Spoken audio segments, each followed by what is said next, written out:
Good evening, everyone. I appreciate your presence, and I'm asking if you have any questions, would you raise them now, or if you have comments, would you make those comments now in regards to anything that we have spoken about or things that have been brought to your attention, or their questions or comments.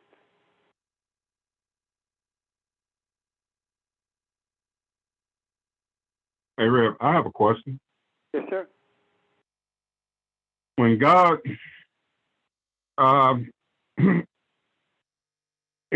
God saying Adam, is he saying Adam or he saying Adam? Because we call Adam name by Adam, and he's saying Adam. Well, actually, the Hebrew is Adam, and the English word translation of that is Adam, like a name. And those who translated the scriptures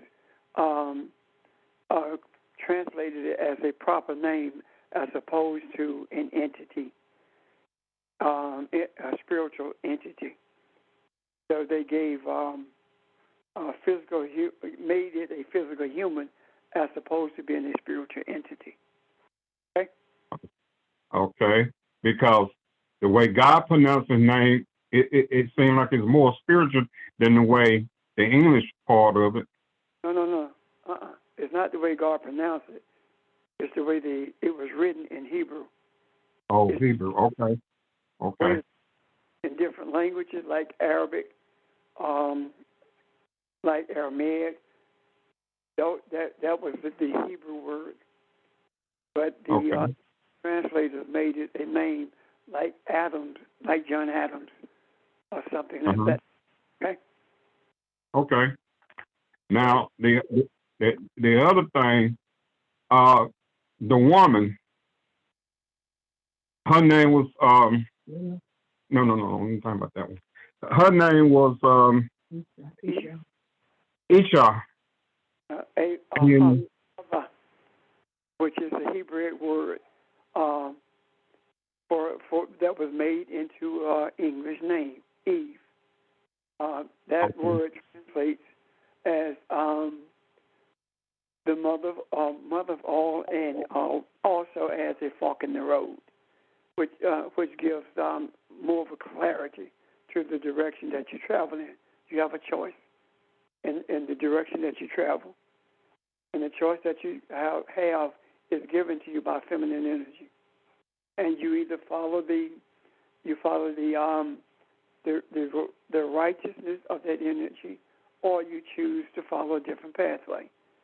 And the way I see that is by virtue of it being able to translate as a fork in the road. I see that it speaks more loudly to males, to masculine energy, because we have a choice to be guided along with the feminine energy, or we have a choice of dominating that feminine energy, and that is manifested in the way females are treated and the way they are looked upon this very day.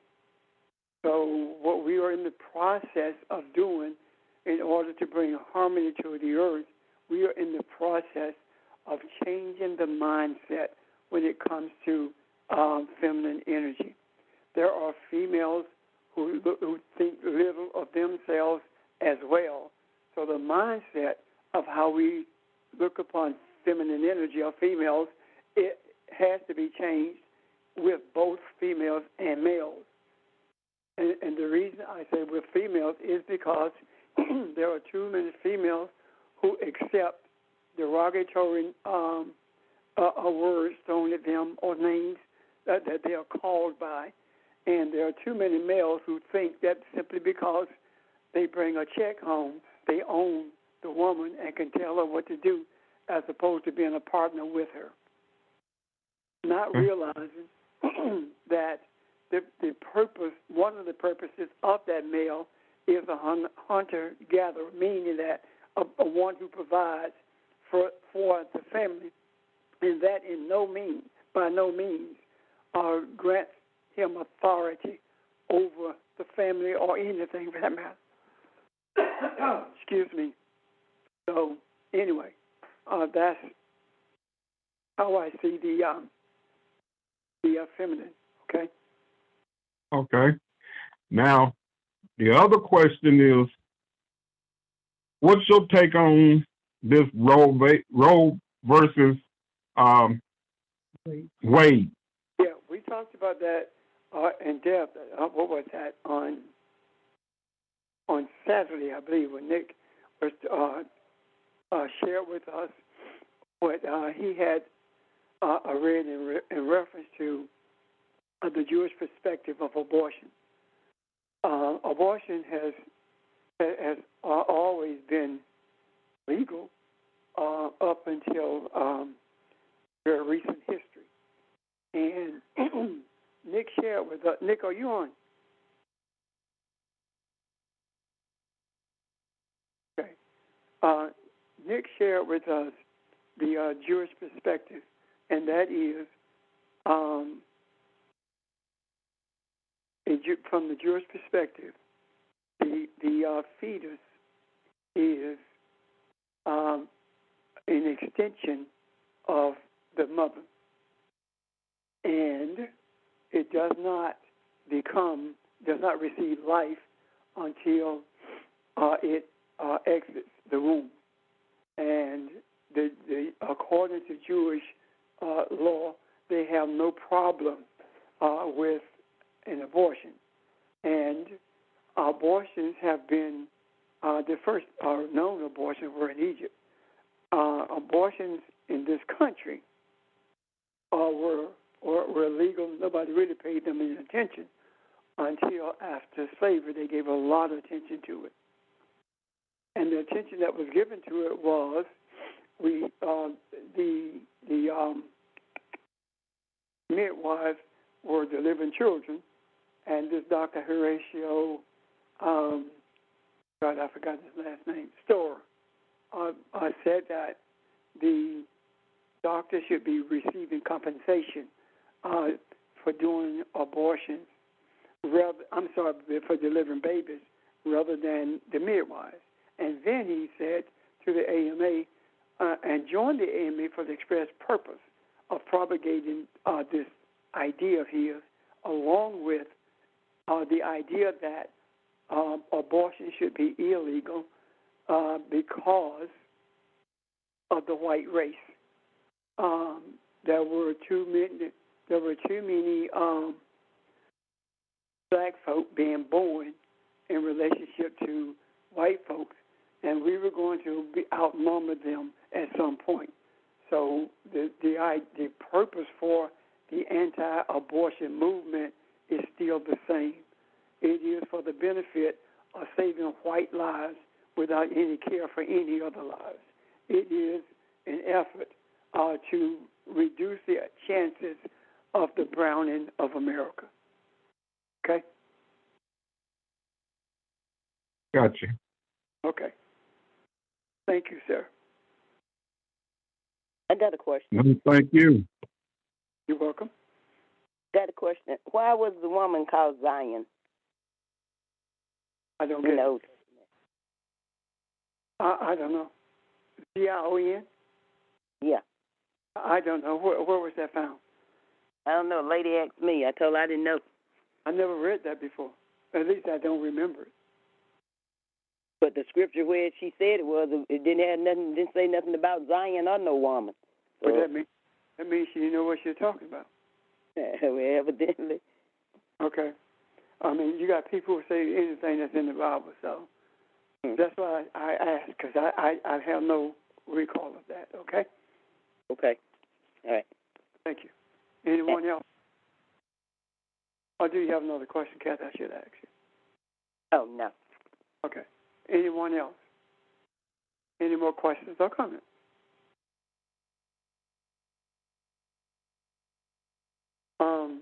Yeah. I have another real, but I think I need to talk with you one-on-one before we bring it to the class.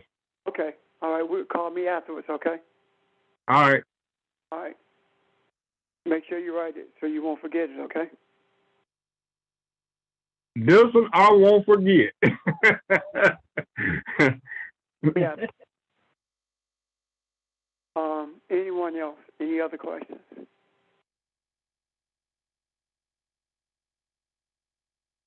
Okay. Yesterday, what started our discussion was a question that Mary raised in regards to earthquakes, and that led us to other areas. And some of the points that were made in regard to that was that it was sending a message to us, again, our attention,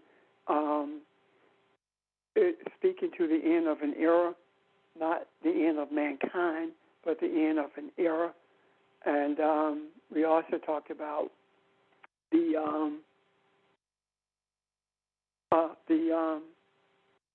overseers of this earth being the African, and we went into hopefully a detailed explanation of that, and I hope that everyone received an understanding from it. If you didn't, please raise questions about it. And we talked about the age of Aquarius, meaning that this is a new age of consciousness. We are more conscious of our human rights. We are more sensitive to the plight of mankind, and that sensitivity comes because of the universe infusing that consciousness into the earth realm, and that consciousness is actually opening the eye for those who are in search of truth, and it is actually causing others to search for something different because they're not comfortable with the way things are, and that has become more evident every day.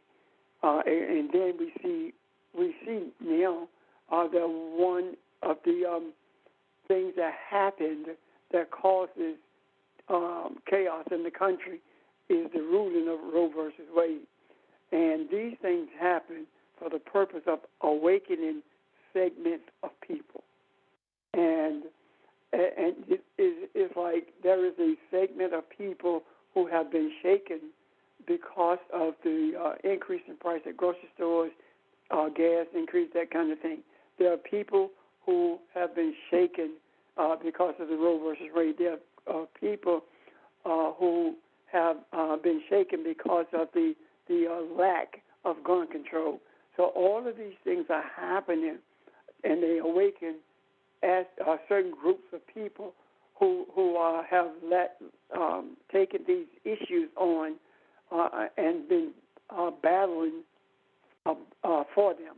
And what happens eventually, the people who are in a state of unrest because of what's going on, they become one cluster of humanity who are raising questions about all of the outlandish things that create continuous chaos and creates division between the people on this earth, but more particularly in this country. So are there any questions about any of that at this moment or statements?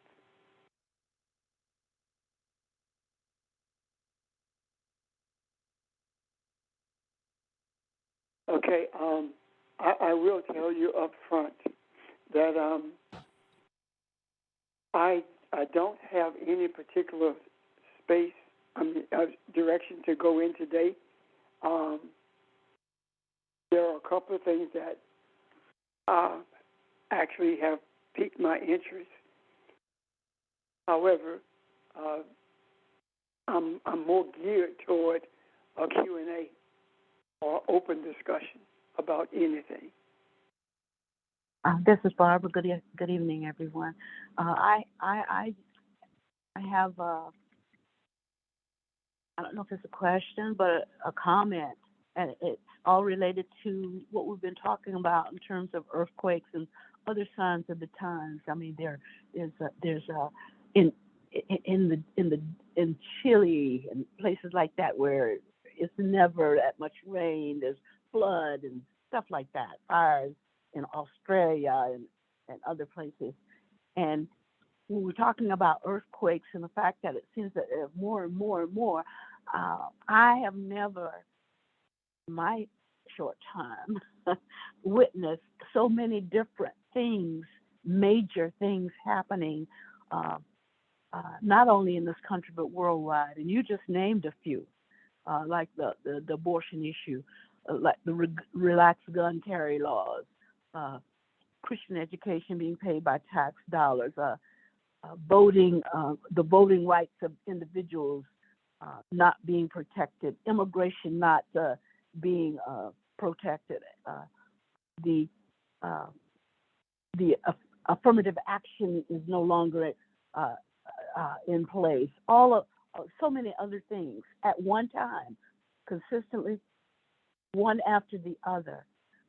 All of these things are in chaos, and so to me, it's hard to bear.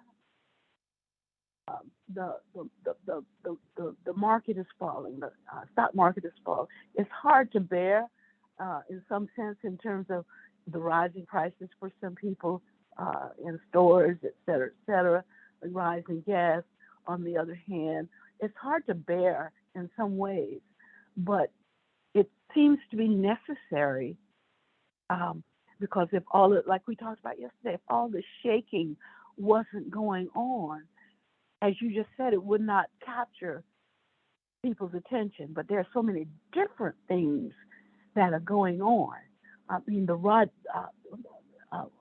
Rodney King was, what was his name? Rodney was killed with not being able to breathe. Everything. George Floyd. I'm thinking way back in the 70s. Rodney King too, though, but George Floyd, as well as all of the other individuals that have been killed for being black, on account of being black. So the point I'm making is that with everything that has occurred, something has touched somebody. Something has touched some culture. Something has touched some ethnic group, so that everything is shaking at the same time. And so I too think that it's a necessity, because without it getting enough of our attention, we would just say, oh, that's just, that'll pass, this will pass, this will pass, that'll pass, this will pass, kind of thing. So it's just so much going on at the same time. Is my major point. Thank you. You're welcome. Thank you. That's a segue really into a couple of things that piqued my interest. The reason things are not being shoved away and saying this too will pass is because there are people who's keeping everything on the front burner. Somebody who's keeping it visible. Every single time that we deal with an issue, we are making sure that it stays in the public domain to the extent that it begins to influence not only the people who want change, but also reduce the influence of those who want the status quo to continue. I think we did talk about the idea that the last thing the Republicans or the evangelical leadership wanted was Roe v. Wade to be overturned, because that was their fundraiser. That was their one issue. There were one issue people who were voting only because you said that you're going to end abortion.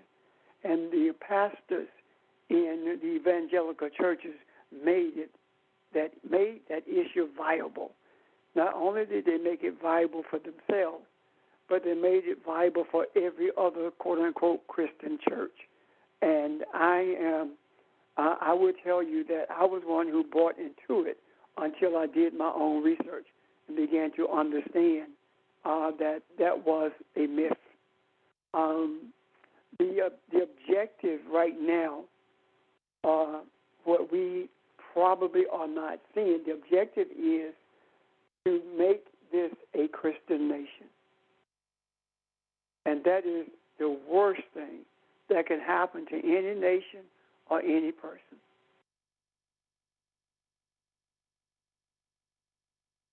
If you want to understand what I'm saying, look at the history of South America when they made countries in South America Christian countries. They did it by slaughtering people. They did it by enslaving people. They did it by minimizing the humanity of people of color, the indigenous people in those countries. To make this country a Christian nation is to make this country in the image and likeness of the 19th century and earlier than that, from 1776 up until, 1964, when the first voter rights bill was passed. That's the image that they want this country made in. And that's where the Supreme Court is headed. One of the rulings they handed down today said that you could not terminate a teacher or coach for praying on the football field. And that is not a ruling that the courts should have made. And the reason they should not have made it is because of the statute that says in the Constitution that says that there is a separation of church and state, and the people at that school had a right to terminate him, because what happens when you have on your team Muslims? What happens when you have Jews or Hindus on your team and you are disrespecting their beliefs, and the government is protecting your quote-unquote right to disrespect their beliefs when a decision like that is handed down? Any questions about that before I go further? I just wanted to add a little bit of clarity in how that's disrespectful. With the coach doing it, it is a situation just how sexual harassment works in the workplace, where if you have any kids or children, et cetera, that's under the guidance or leadership of that coach, and the coach goes to pray, no matter their spiritual background or beliefs, they are now inclined, in a sense, even if not verbally, and kind of may feel pressured to go and participate in something that they are not comfortable with, or something that they don't want to do. So it's sensitive because it forces them and putting them in a situation almost as if it's a peer pressure, but peer pressure from an adult who has power over. Thank you, Sheldon, for that clarity. Any questions or comments about that?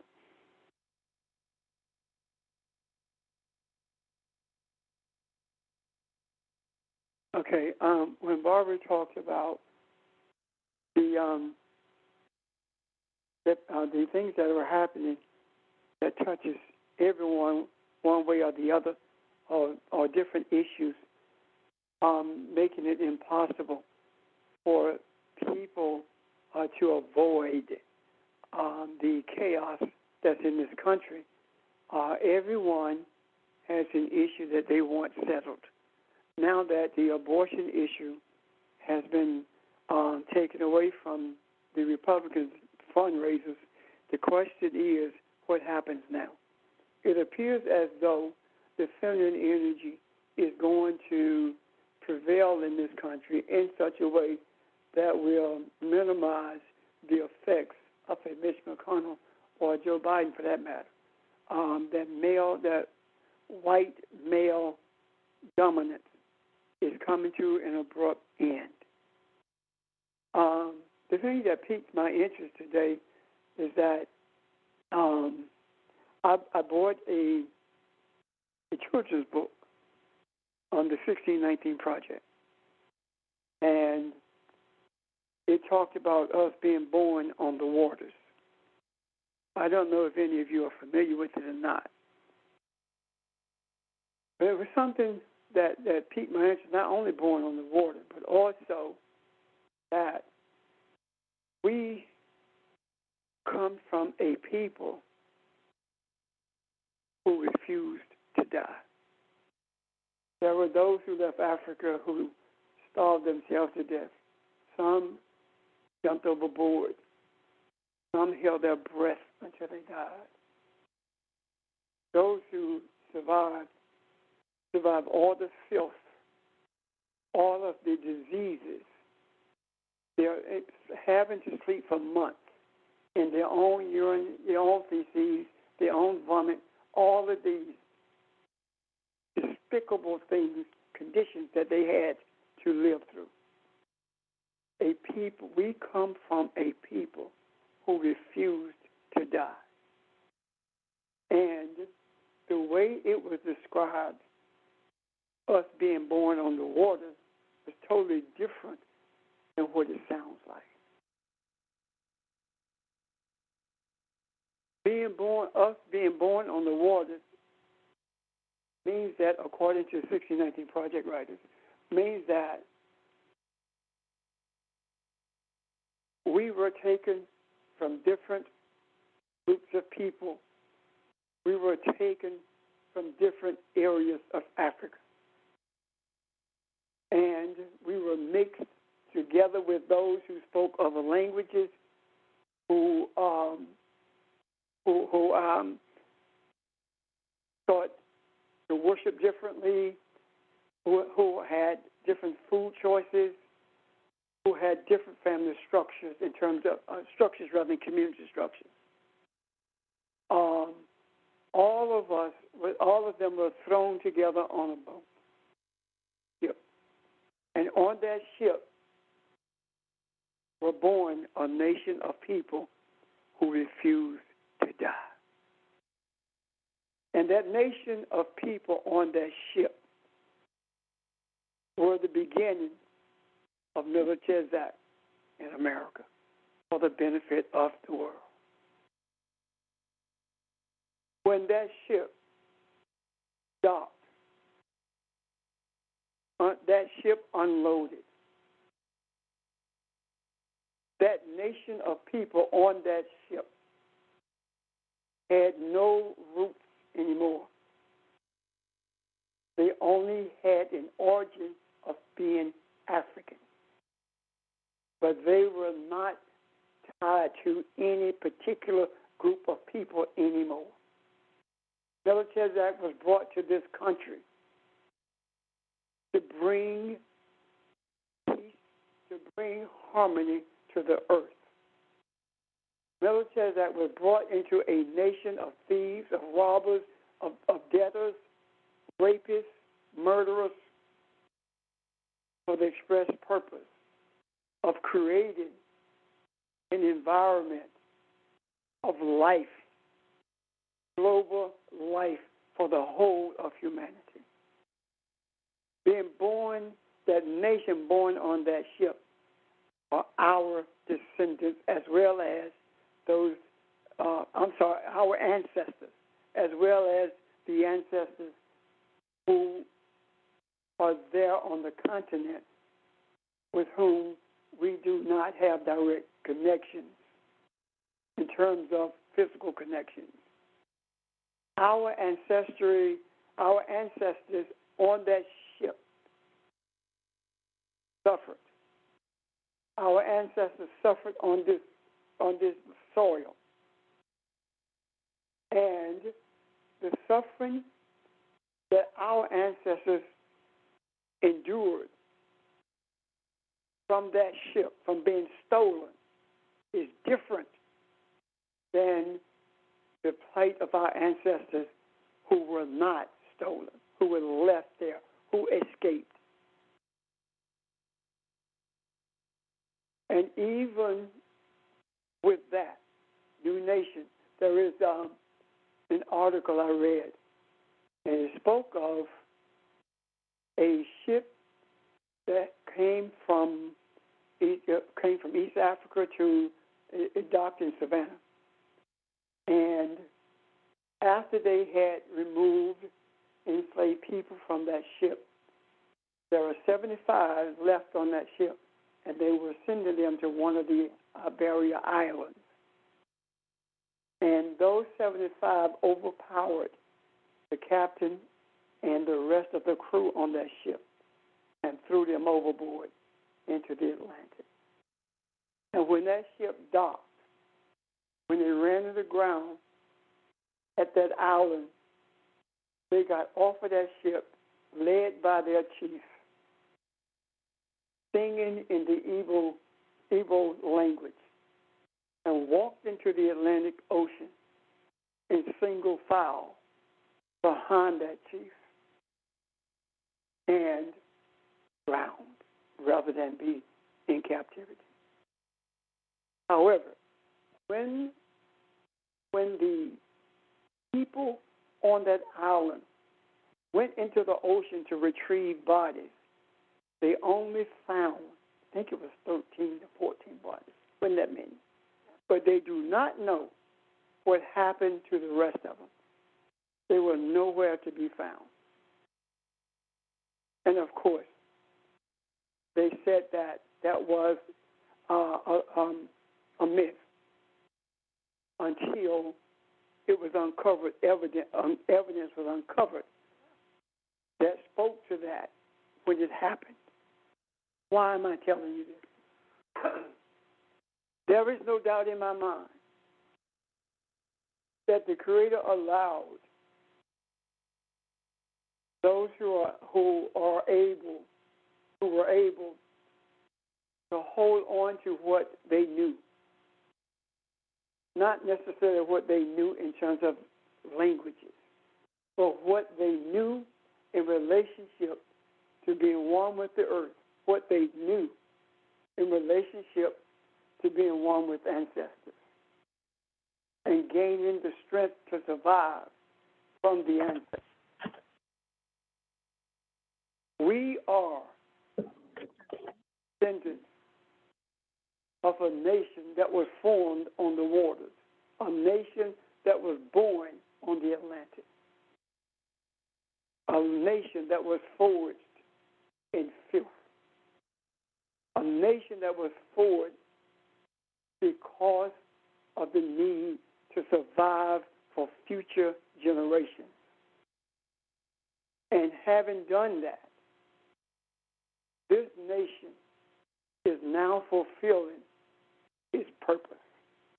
And its purpose all along has been to bring to this earth civilization, men and women who have civil attitudes as opposed to barbaric. The barbaric nature can only be rid of this earth if that nation born on those waters recall from the spiritual genetics who they are in relationship to being one with the earth and one with the universe. And having accomplished that or made efforts to accomplish that, it puts this nation of survivors into the place, into the essence of Melchizedek. And because of this essence of Melchizedek, it is incumbent upon us to stop playing games with church folk Let them go at their will. Leave them alone. Don't argue with them. Don't damn them. Don't do anything negative toward them, like in speech or action, because they have the mentality of our children. They have the mentality of the people who enslaved us. And just like those who enslaved us must be brought to a place of civility, so must they. Being the nation born on the waters, being the nation who refused to die, we must transform the death that the world has been experiencing. We must transform it into the life that we are, a life that cannot be taken away, a life that cannot be ended, a life that's full of forgiveness, love, and kindness, all of the attributes of righteousness. That's who we are. Again, we must stop playing games with church folk. Christianity, Islam, Judaism, all the other isms are designed now to control people. If you look at them prior to the influx of Europeans, you will see that they were not labels, they were the way people lived in conjunction with the earth, in conjunction with the universe, in conjunction with each other. But they have been manipulated to the extent that they have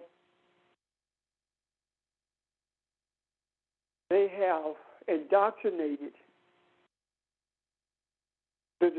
some of the descendants of those who were formed into a nation on the waters. They have indoctrinated them to the point where the dollar is king to them. What you have makes you who you are. Western education is superior to spiritual understanding.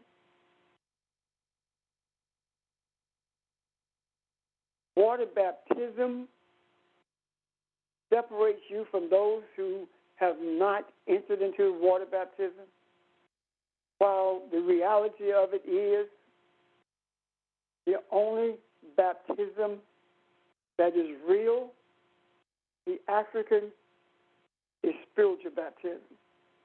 And that is the reason John said, one will come who will baptize you with the Spirit. Why did he say that? Because the water baptism was introduced for the purpose of priesthood. And the priest had actually rendered the power of the priesthood null and void because it began to function in conjunction with the Europeans who invaded that part of the world. Again, if you don't remember anything that's been said, remember this. We are a nation who was forged on the Atlantic, a nation of people who were given up for death,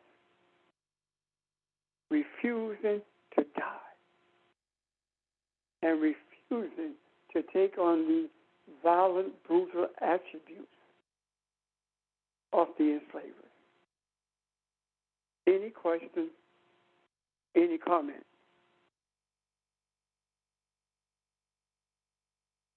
I'm trying to get a good understanding of what you're saying. So Well, this is my first time hearing this, so I know the ones in the church don't know this. So, what you saying? Our ancestors knew this, or it's just something that you're just seeing now? You talking about being born, a nation being born on the waters? Yes. I read that from the 1619 project, and simply expanded on what I saw in that. The 1619 project says that we are a nation that was forged on the waters of the Atlantic in the transcontinental slave trade. And the reason they called it a nation is because all the different cultures were thrown into one place. Even the languages were different.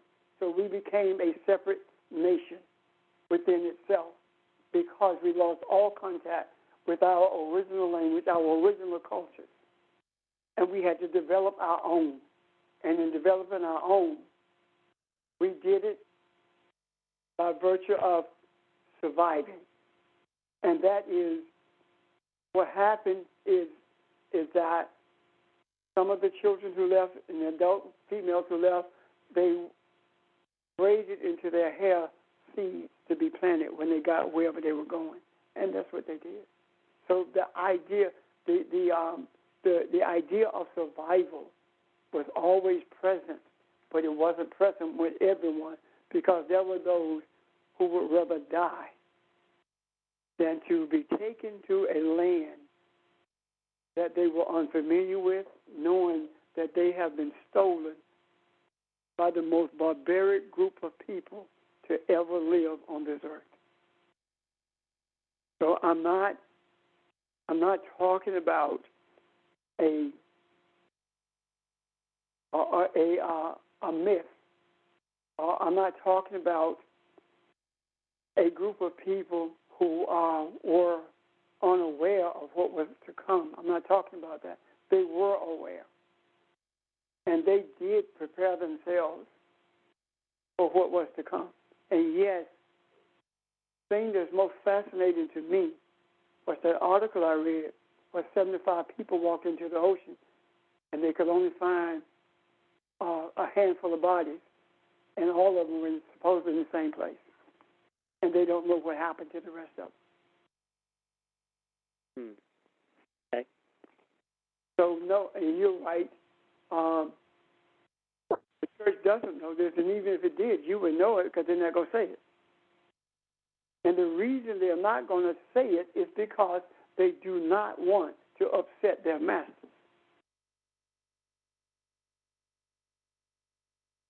Because they know that those who enslaved us will call them racist if they mention anything about being African. And they're definitely not going to admit publicly that Jesus was an African. I don't know one that you could pay enough money to say it in front of white pastors, that Jesus was an African. I hope that helped you, Cassie. Yes, thank you. You're welcome. Anyone else? Pastor, this is Audrey. What it makes me think about is, you said we're a nation born on the water, a nation born in the water. It almost seems as if we are inherently the water bearers who are bringing about the age of Aquarius, if you see what I'm saying. Absolutely, I do. I most definitely see what you're saying. And it makes all the sense in the world. I think to go along with that, looking at it from the experience of when you tie in Melchizedek to with this, that's very powerful, by the way, that you bring in all those cultures who are used to worshiping different and eating different and different leadership, and they come together and they're forced to be a nation, that they're forced to live together to survive and depend on one another. And that alone, looking at the fact that the universe had to be the leader, the universe had to guide them, or they had to rely on, think about it, the way they all worship had to be different as well. So they came together with their understanding of a larger creator as well. That's extremely powerful. And I don't think we're done talking about the water part of it, because that's a nation born on the water. That's amazing. I had not thought about it from that perspective. And neither did I until I read that sentence that said that. Well, I saw the title of the book, and I read it. And when she explained what she was saying, it made all the sense in the world to me. And then I began to see more and more into it, right? And that's what I'm sharing today. What insight it gave me, and to experience the power of it, but not until you are verbalizing it, is also powerful to me. There is no doubt in my mind that this whole pandemic is about bringing that nation together again.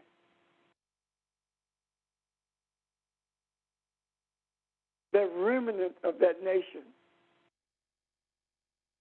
who started a journey searching for truth and found themselves, who started a journey to bring harmony to a nation and found out that they are the nation of harmony, of peace, and that they are the waterbearers who must quench the thirst of change for those who are in bondage and for those who are held in bondage because they have others in bondage.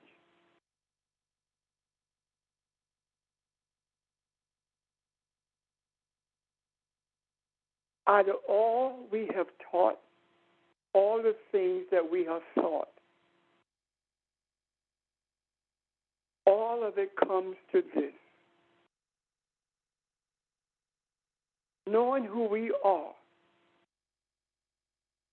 is more than knowing that we are Elohim.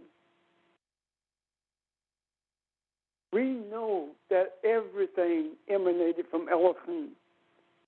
But knowing who we are in this earth environment is just as important. And we can't know who we are in this earth environment until we can see clearly where we came from. Our birth was on the water, the Atlantic, the birth of this nation. And there are no births without there being water. Ours was different. The pain, the suffering,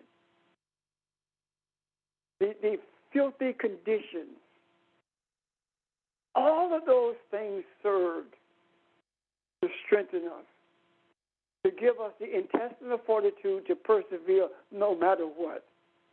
If I can survive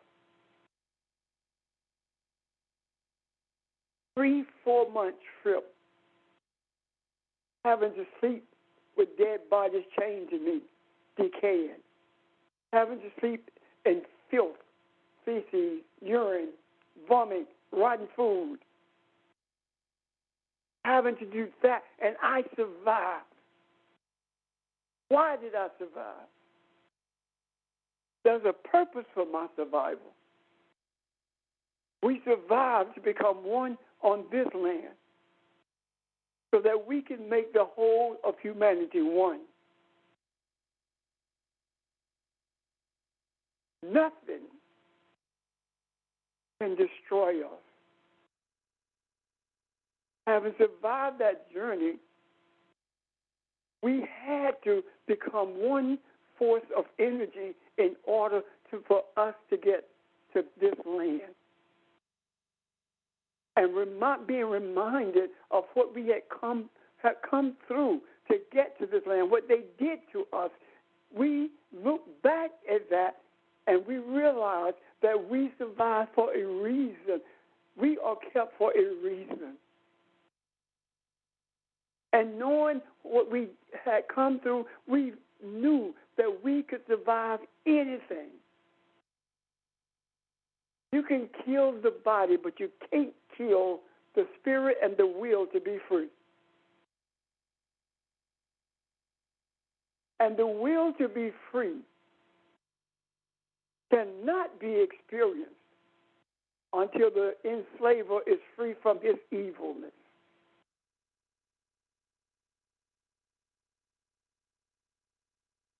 I do believe that we are in this nation. We have come together for the express purpose of recognizing the nation that was born, as well as recognizing that we are divine. And because we are divine, we have to bring those of our children, those who came from the loins of our original mother, bring them back to their senses, give them a sense of civility, feed them so that they will understand what empathy is. Let them see the plight of humanity now so they will understand that greed is destructive and dangerous, that religion is the most dangerous thing on this earth. And out of all of the religions on this earth, the most dangerous one is Christianity. All of the religions in the current form were forged through violence. And they are perpetuated through violence. White Christian nationalists. They have been white Christian nationalists since 1776, since 1619 actually. They have been white Christian nationalists. They simply left the nationalists off of the name and called themselves Christians. And nobody are Christians except white folks. And if you think I'm wrong, search the origin of all people's Christianity. Where did it come from? Where did the doctrine come from? It didn't come from the Bible. It did not come from Jesus. It did not come from Elohim. It did not come from Moses. It did not come from Abraham. It came from Moody. It came from Schofield. It came from Nelson. It came from some of the most racist, justifying people on the face of the earth.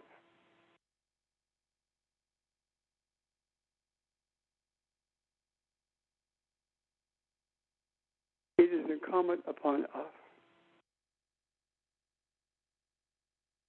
to free those who think they have us in bondage.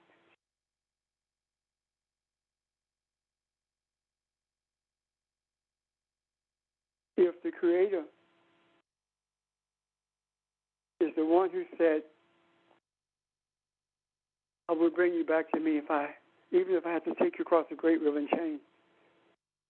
If the Creator said that, and He did, then who has us in bondage? We have been like the elephant with the thread around his leg.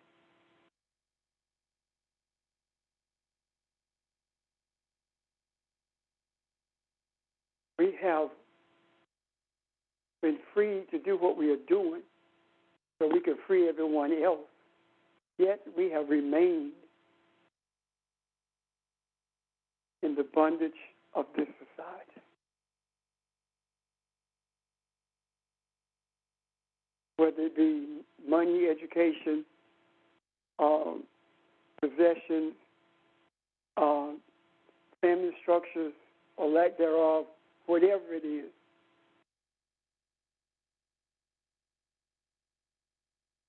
We must remember who we are. And we are more than Elohim. Elohim is the spiritual aspect of our essence. In the physicality, in the physical world, we are the humans, the divine humans, whose nation was formed after the order of Melchizedek on the Atlantic Ocean. Best purpose of bringing an empire to its knees and raising a global nation in its place. Questions or comments?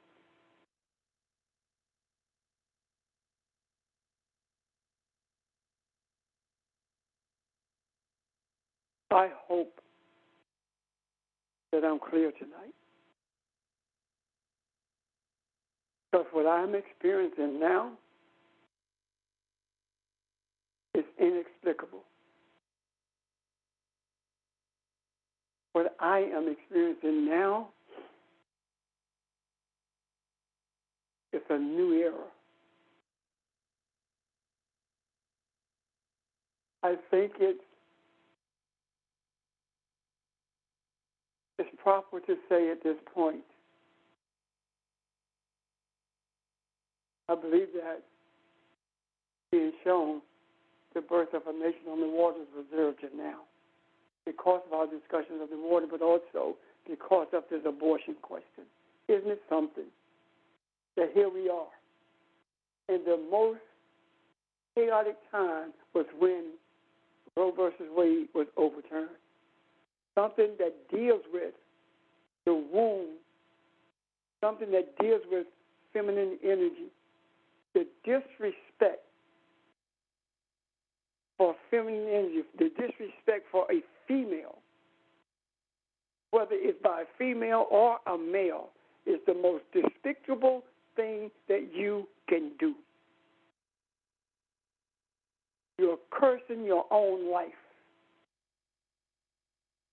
You are speaking damnation to your own life because all your life emanated from one womb.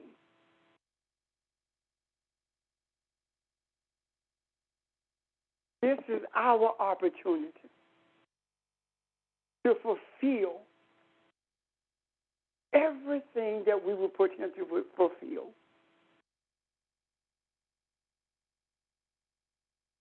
To bring honor to those who did not survive the crossing, to bring honor to those whose shoulders we stand upon, those who knew that we would be at this place at this time, but did not know how we were going to get there, and knew that they would not see it, but they knew it was coming.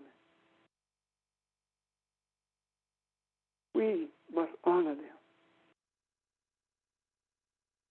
And the best way to honor them is to fulfill our purpose.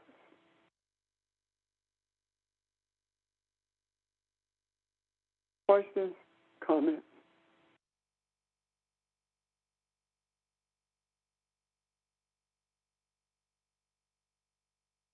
If there are no questions and no comments, I have nothing else to give.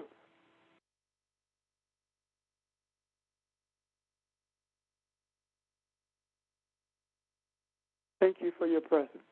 Thank you for your questions, your responses. Thank you. Thank you. Good. Thank you. Thank you all. That really resonates, Pastor.